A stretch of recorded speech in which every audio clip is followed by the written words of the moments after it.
నమస్తే, welcome to Leo. మనతో ఉన్నారు పొలిటికల్ అనలిస్ట్ శ్రీలీల గారు. నమస్తే అండి. ఈరోజు ఏపీలో రెండు రకాలైనటువంటి ఒక సన్నివేశాలు చూస్తున్నాం. ఒకటి వచ్చేసి వెన్నుపోటు దినోత్సవం అని చెప్పి వైసీపీ చేస్తుంది. అదేవిధంగా చూసుకుంటే ఏపీ ప్రజలందరూ కూడా దాదాపు 94% మెజారిటీ మ్యాండేటరీ ఇచ్చినటువంటి కూటమి ప్రభుత్వం ఏదైతే ఉందో, రాజారెడ్డి రాజ్యాంగం నుంచి స్వేచ్ఛావాయువులు పీల్చుకుంటున్నాం మేము ఆ యొక్క ప్రభుత్వంలో 2019-24 దాకా జరిగినట్టు అక్రమాలు, అవినీతి, అరాచకాలు అన్నిటి నుంచి మాకు స్వతంత్రం వచ్చిందని చెప్పి వీళ్ళు పండుగ చేసుకుంటున్నారు. అయితే మనం చూసుకుంటే వెన్నుపోటు దినోత్సవం అని చెప్పి స్టార్ట్ చేస్తున్నారు. కానీ వైసీపీకి సంబంధించినటువంటి నేతలు ఎవరైతే ఉన్నారో వాళ్ళందరూ కూడా ఒక్కొక్కరికి బయటకు ఎలా వస్తున్నారో మనం చూస్తున్నాం. ఇప్పుడు ఒక వాయిస్ కూడా వచ్చిందండి దీనికి సంబంధించి, వెన్నుపోటు దినోత్సవం సంబంధించి. అయితే ఒక వైసీపీ కార్యకర్త, ఒక రెడ్డి సామాజిక వర్గం సంబంధించినటువంటి ఒక వ్యక్తి ఒక వెన్నుపోటు దినోత్సవానికి మీరు రండి అని చెప్పి వైసీపీ ఆఫీస్ నుంచి వచ్చినప్పుడు సమాధానం ఎలా ఉందో మీకు వినిపిస్తాను.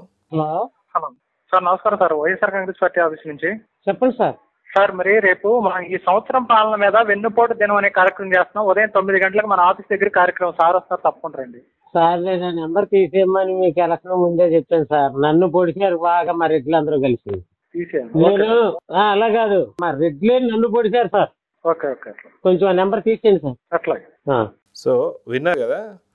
అయితే సొంత సామాజిక వర్గం సంబంధించిన వాళ్ళే నన్ను వెన్నుపోటు పొడిచారని చెప్పి అంటున్నారు. వీళ్ళు ఎస్సీని వదలలేదు, ఎస్సీని వదలలేదు, మైనారిటీ అనే ముస్లిమ్స్ వదలలేదు, ఎవరిని వదలలేదు. సో సొంత రెడ్లే లేనప్పుడు ఇంకా వెన్నుపోటు జగన్ వాళ్ళ వైసీపీ కార్యకర్తలు పొడిచారనుకోవాలా, లేదా ఏపీ ప్రజలందరూ కలిసే ఇక్కడ జగన్కి పొడిచారనుకోవాలా? ఎలా చూడాలంటారు? ఇది వెన్నుపోటు దినోత్సవం కాదు. ప్రజలు వైసీపీ ఏదైతే అధికారంలో ఉండి అరాచకాలు చేసిందో వాళ్ళ వెన్ను విరిచిన రోజు. ఖచ్చితంగా అదే చేయొచ్చు. ఎందుకంటే చెప్పొచ్చు, గతంలో వాళ్ళు ఎప్పుడైతే ఈ రోజుకు మనం సంవత్సరం అనుకుంటున్నామో ఆ రోజునే దానికి చరమగీతం పాడటం జరిగింది. వీళ్ళు ఈ రోజున సంవత్సరకాలు చేసుకోవాల్సిందే, దినాలైతే అయిపోయినాయి, మేము చేసేసామని చెప్పేసి ప్రజలు గర్వంగా చెప్పుకుంటున్నారు. అంత భయంకరమైన పరిపాలన అంటే చరిత్రలో ఇంకా చూడబోము. గత చరిత్రలో, గడిచిపోయిన చరిత్రలో కూడా ఎవ్వరూ కూడా కనీ విని ఎరగని రీతిలో దేశంలోనే అతిపెద్ద కుంభకోణాల్లో మరి వీళ్ళు చేసిన కుంభకోణాలు కానివ్వండి, హత్యలు, హత్య రాజకీయాలు, మరి కులాలతోటి, మతాలతోటి రాష్ట్రాన్ని ఏ విధంగా సర్వనాశనం చేశారు. మరి ఇవన్నీ చూస్తూ ఉంటే ప్రతి ఒక్కరూ ఇబ్బంది పడిన వాళ్లే కానీ మాకు వీళ్ళ వల్ల ఇబ్బంది లేదు అని చెప్పిన వాళ్ళు ఎవరూ లేరు.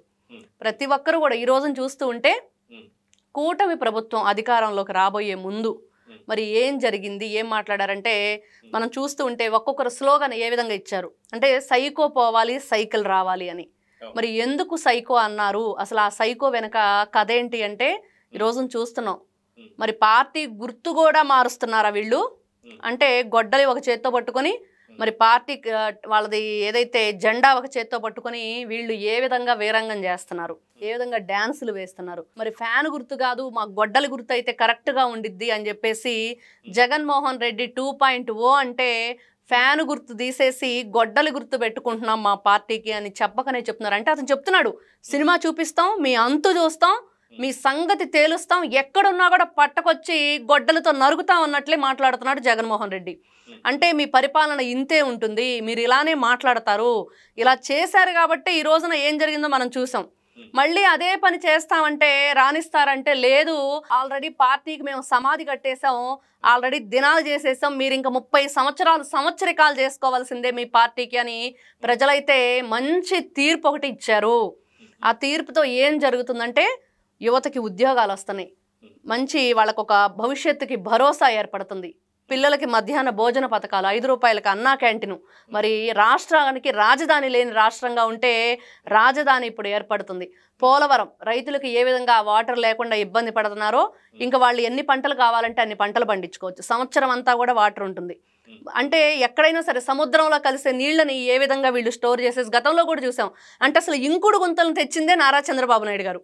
నీటిని వృధా చేయొద్దు, భూగర్భ జలాలు అసలు లేకుండా పోతున్నాయి, ఎక్కడా కూడా నీటి సమస్య వస్తుంది, నీటి ఎద్దడి వస్తుంది, కాబట్టి మీరందరూ కూడా ఇంకుడు గుంతలు పెట్టుకోండి అని చెప్పేసి ఎప్పుడో చెప్పారు.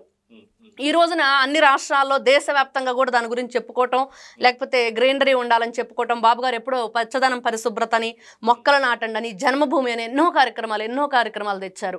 మరి ఈ రోజును చూస్తూ ఉంటే ఆంధ్ర రాష్ట్ర ప్రజలందరూ కూడా కూటమి ప్రభుత్వాన్ని అధికారంలో తెచ్చుకొని మంచి రోజు, మంచి పరిపాలనకి నాంది పలికిన రోజు, మంచిగా ప్రజలంతా కూడా ఆలోచించి వాళ్ళ భవిష్యత్తు బంగారు బాటలు వేసే నాయకుడు కావాలి, ఈ విధంగా బుగ్గిపాలు చేసే నాయకుడు అవసరం లేదని చెప్పేసి ఒక మంచి నిర్ణయం తీసుకున్నారు. యువతంతా, ఉద్యోగులు, టీచర్లు, అంటే వీళ్ళు గురువులుగా పిల్లలకు పాఠాలు చెప్పటమే కాదు, మా జీవితాలను కూడా మేము మార్చుకోవాలంటే మరి ఎలాంటి పాఠాలు చెప్పే నాయకుడు కావాలంటే మరి నారా చంద్రబాబు నాయుడు గారు. మరి కూటమి ప్రభుత్వం ఏర్పడ్డాక రాష్ట్రంలో ఏం జరుగుతుంది అంటే మనం ఈరోజు చూస్తున్నాం. ఎన్నో రకాలుగా మంచి మంచి కంపెనీలు రావటం కానివ్వండి, మరి రాష్ట్రం అన్ని వైపులా కూడా అన్ని చోట్ల సమానంగా.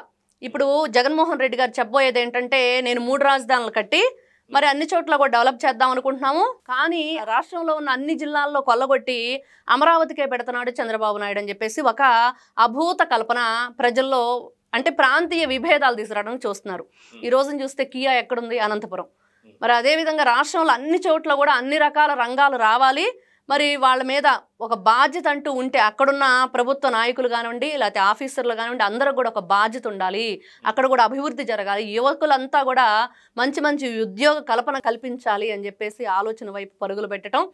మరి ఈ రోజున మరి వీళ్ళు ఏదైతే వెన్నుపోటు దినం అని చెప్పేసి చేస్తున్నారో, వీళ్ళ పైశాచికత్వం, వీళ్ళ సైకో బుద్ధి, వీళ్ళ ఆలోచన విధానం ఏ విధంగా ఉంది, మరి ఏ విధంగా ఆలోచిస్తున్నారంటే వాళ్ళు ఈ రోజున ప్రకటించిన ఆ దినం గురించే అర్థమైపోతుంది. అది ఇక్కడ నాకు అర్థం కాని పాయింట్ ఒకటి ఏంటంటే, వాస్తవానికి వాళ్ళు పెట్టినటువంటి ఒక టైటిల్ చాలా కరెక్ట్ అనే నాకు అనిపిస్తుంది.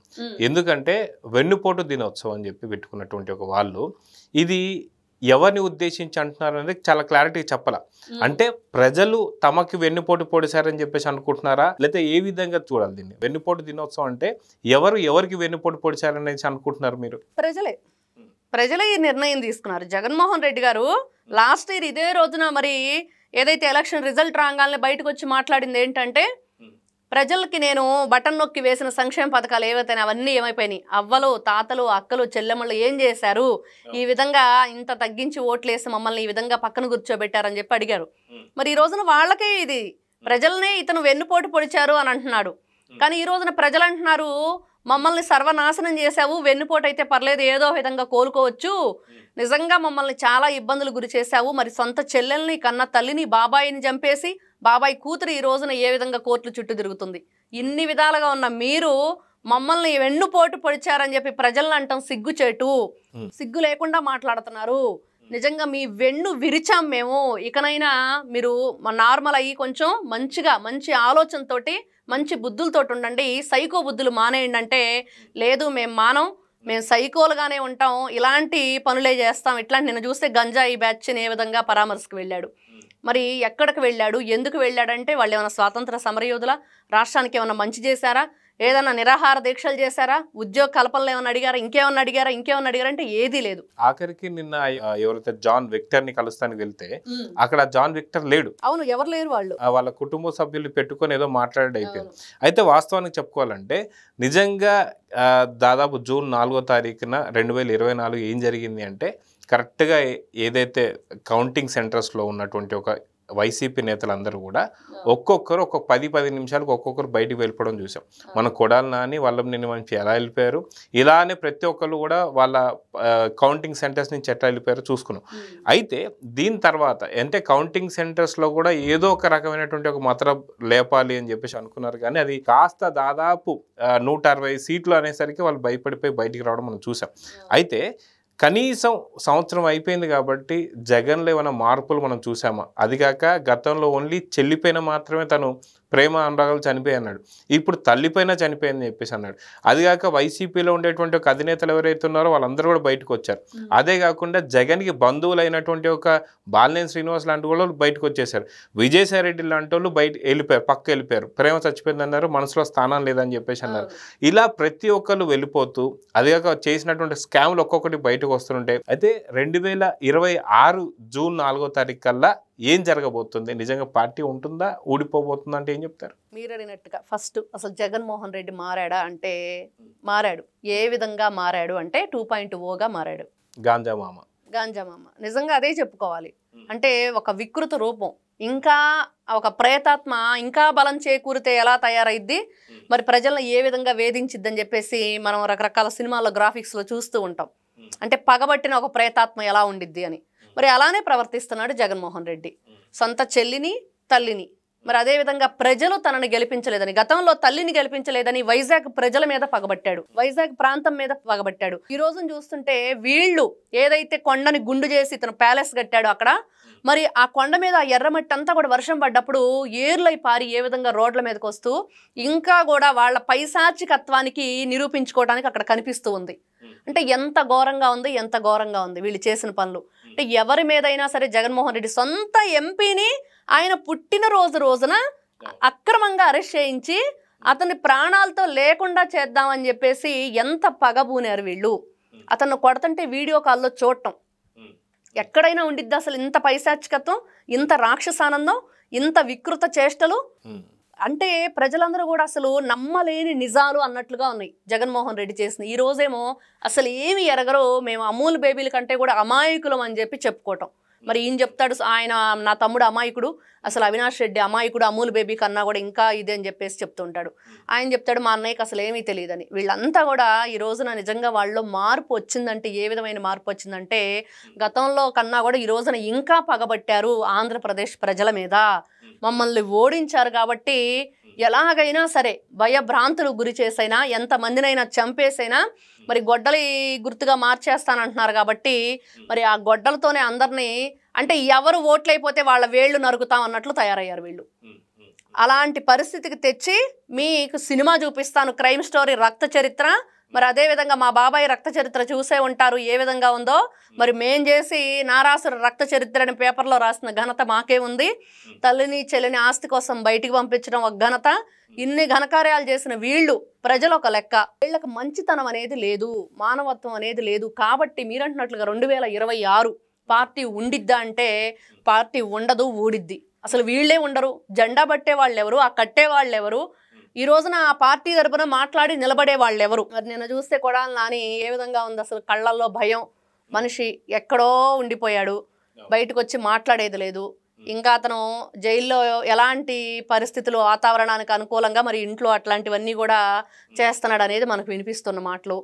మరి ఇట్లా ఒక్కొక్కరుగా వాళ్ళు చేసిన తప్పులు అంటే ఇంకా మాకు అద్దు ఆపులేదు. 30 సంవత్సరాలు మేమే ఉంటాం అధికారంలో, పోలీసుల్ని అక్కడున్న అధికారుల్ని అందరినీ మా చెప్పు చేతల్లో పెట్టుకున్నాము, మా పరిపాలనే కొనసాగిద్దని ఒక ధీమాతో వాళ్ళు ఎంత విచ్చలవిడిగా రెచ్చిపోయారు. ఈ రోజున ప్రజలందరూ కూడా మేలుకొని, అంటే అధికారులు వాళ్ళ అక్రమాలను తట్టుకోవచ్చు, లేకపోతే పోలీసులు కూడా వాళ్ళ అక్రమాలకి వాళ్ళు భయపడవచ్చు, కానీ ప్రజలు మాత్రం భయపడరు. ప్రజాస్వామ్యం భయపడదు. ఎప్పుడైనా సరే ఈ రౌడీలకి, రౌడీ ఇజానికి మేము భయపడమని చెప్పి ఇక్కడ ప్రజలైతే నిరూపించుకున్నారు. నిజంగా జగన్మోహన్ రెడ్డి జైలు పాలు అవటం ఖాయం. పార్టీ ఉండదు. పార్టీ జెండా పట్టేవాడు, కట్టేవాడు ఎవ్వరూ ఉండరు. ఎందుకంటే ఒక మనిషి ప్రేమతోటి, ఆప్యాయతతోటి, లేకపోతే అక్కడున్న ప్రజల్ని, అక్కడున్న ఏదైతే వాళ్ళకున్న ఇబ్బందుల్ని తెలుసుకోవాలి. ఆ ఇబ్బందులు తగ్గట్టుగా వీళ్ళకున్న మనస్తత్వం కానివ్వండి ఏదైనా మార్చుకొని గతంలో ఏం జరిగింది, ఆ తప్పుల్ని మేము ఎలా సరిదిద్దుకోవాలనేది మర్చిపోయిన వీళ్ళు ఏ విధంగా మళ్ళీ వస్తామని చెప్తారు, ఏ విధంగా కలలుగంటూ ఉంటారు. కాబట్టి ఖచ్చితంగా వీళ్ళైతే 2026కి అసలు పార్టీనే ఉండదు కాబట్టి జైలు పాలవటం ఖాయం. ఇప్పుడున్న భారతదేశంలోనే అతిపెద్ద మద్యం కుంభకోణాలు ఇది ఒకటని చెప్తున్నారు. ఆల్రెడీ చాలా వరకు ఇన్వెస్టిగేషన్ అయితే అయిపోయింది. అందరూ కూడా విచారణలో ఒక్కొక్కరుగా మరి రాజు కసిరెడ్డి ఇదే నాకు చివరి రోజు, నేను నిజం చెప్తే నేను చెప్పలేను అన్నప్పుడు మరి ప్రజలందరికీ కూడా షాక్. అంటే వీళ్ళ ఫ్యామిలీ బయట ఉంది, అందరూ కూడా చూస్తున్నాం, అందరు ఫ్యామిలీలు ఉన్నాయి కాబట్టి ఏ ఫ్యామిలీకి ఏమి ఇబ్బంది కలుగజేయబోతున్నాడు, లేకపోతే ఇతర మనుషులు ఎవరైనా లోపల ఉండి వీళ్ళని ఆ నైటే ఫినిష్ చేస్తారా సినిమాల్లో చూపించినట్లుగా, ఏ విధమైన కుట్రలు జరుగుతున్నాయి, ఏ విధమైన వీళ్ళ ఆలోచన విధానం. అసలు నిజంగా ఈ రోజున ఈ కుంభకోణం చూసిన తర్వాత వీళ్ళు ఎవరినైనా చంపేయటానికి ఏ విధంగా గతంలో చూసే సాక్షాత్తు అప్పుడు స్పీకర్గా ఉన్న తమ్మినేని సీతారాం గారు, నారా చంద్రబాబు నాయుడు గారు నుంచి ఏం మాట్లాడారు, ఆ బ్లాక్ కమెంట్స్ని తీసేస్తే 1/2 అవర్లో ఫినిష్ అని అన్నారు. ఎలా వస్తాయి వీళ్ళకి మాటలు? ఎవరు కూటమి ప్రభుత్వానికి చెందిన వాళ్ళు ఎవరు కూడా ఇట్లాంటి భాష కానీ, ఇలాంటి ఆలోచన విధానం కానీ, ఇట్లాంటి మాటలు కానీ ఎప్పుడు ఎవరు కూడా వినలేదు. లేపేయటాలు, చంపేయటాలు, చొక్కా తగిలించుకొని వచ్చే లోపుగా జగన్మోహన్ రెడ్డి ఆర్డర్ వేస్తే చాలు తండ్రి కొడుకుని లేపేస్తాడని ఇంకో ప్రబుద్ధుడు మాట్లాడాడు. వీళ్ళ ఆలోచన విధానం ఎలా ఉందంటే పతనానికి నాంది. ఎప్పుడైనా మనం ఇట్లాంటి విర్రవీగితే, రౌడీయిజం చేస్తే, రాక్షసత్వంగా మాట్లాడితే ప్రజలు మీ పతనానికి పునాది వేస్తారు. ఆ పునాది ఆల్రెడీ వేశారు. ఇంకా వీళ్ళకి ఆల్రెడీ దినం అయిపోయింది కాబట్టి 30 సంవత్సరాలు వీళ్ళు సంవత్సరికాలు చేసుకోవాల్సిందే. ప్రజలైతే కూటమి ప్రభుత్వం మళ్ళీ మళ్ళీ మాకు కావాలి, మా ఆంధ్రప్రదేశ్ని మేము స్వర్ణాంధ్రప్రదేశ్గా తీర్చిదిద్దుకోవాలనే దాని మీదే వాళ్ళు కట్టుబడి ఉన్నారు. సో చూద్దామండి, ఖచ్చితంగా ఏదైతే ప్రజలు ఇచ్చిన తీర్పు అది ఒక అమోఘం. దాదాపు జూన్ 4వ తారీఖు ఏదైతే 2024 ఇచ్చిన తీర్పు ఈ రోజు ఎలాంటి స్వేచ్ఛ వాయువులు పీల్చుకుంటున్నారో చూస్తున్నాం. సో చూద్దాం జరగబోతుందో. నమస్తే. Please subscribe to Leo News for more videos.